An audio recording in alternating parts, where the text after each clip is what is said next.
Hi friends, இன்றைக்கி snacks தான் செய்ய போகிறேன். ஒரு பேனில் 1 கப் அளவுக்கு தண்ணி, 1 டீஸ்பூன் நெய், 1/4 டீஸ்பூன் உப்பு, 1/2 டீஸ்பூன் ஜீரகம் சேர்த்து கலந்து விட்டு தண்ணி நல்லா கொதித்ததும் எந்த கப்பால் மாவு அளந்தமோ அதே கப்பில் தான் தண்ணி சேர்த்துருக்கோம். 1 கப் அளவுக்கு அரிசி மாவு சேர்த்துட்டு நல்லா கலந்து விட்டுக்கணும். மாவை நல்லா கலந்து விட்ட பிறகு ஒரு மூடி போட்டு ஒரு 10 நிமிஷம் அப்படியே விட்டுடலாம். 10 நிமிஷத்துக்கு பிறகு கை பொறுக்கிற சூடு வந்ததும் 1 டீஸ்பூன் நெய் சேர்த்துட்டு நல்லா சாஃப்டாக சப்பாத்தி மாவு பார்த்துக்கு பிசைஞ்சு எடுத்துக்கலாம். இப்போ சப்பாத்தி கடையில் கொஞ்சம் மாவு தூவிட்டு கொஞ்சமாக மாவு எடுத்து உருட்டி நல்லா மெல்லிசாக தேய்ச்சிட்டு 4 பக்கம் ஓரத்தையும் கட் பண்ணி எடுத்துட்டு நம்ம என்ன ஷேப் நமக்கு பிடிச்சிருக்கோ அந்த ஷேப்பில் கட் பண்ணி எடுத்துக்கலாம். நான் முக்கோண ஷேப்பில் கட் பண்ணி எடுத்துக்கிறேன்.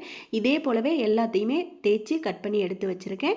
இப்போ பேனில் எண்ணெய் சேர்த்து சூடானது ஒன்று ஒன்றா போட்டுட்டு கொஞ்ச நேரத்திலேயே உப்பி மேலே வந்துடும். அதுக்கு பிறகு நல்லா பெரட்டி விட்டு செவக்க வேக வச்சு எடுத்துட்டு கூடவே மிளகாய்த்தூள், உப்பு, கொஞ்சமாக பெருங்காயத்தூள் சேர்த்துட்டு நல்லா கலந்து விட்டு சர்வ் பண்ணிக்கலாம். ரொம்ப நல்லாயிருக்கும். பிள்ளைங்களாம் விரும்பி சாப்பிடுவாங்க. சிப்ஸ் சூப்பராக ரெடி ஆகிடுச்சு. ட்ரை பண்ணி பாருங்கள். பிடிச்சிருந்தா லைக் பண்ணுங்கள்.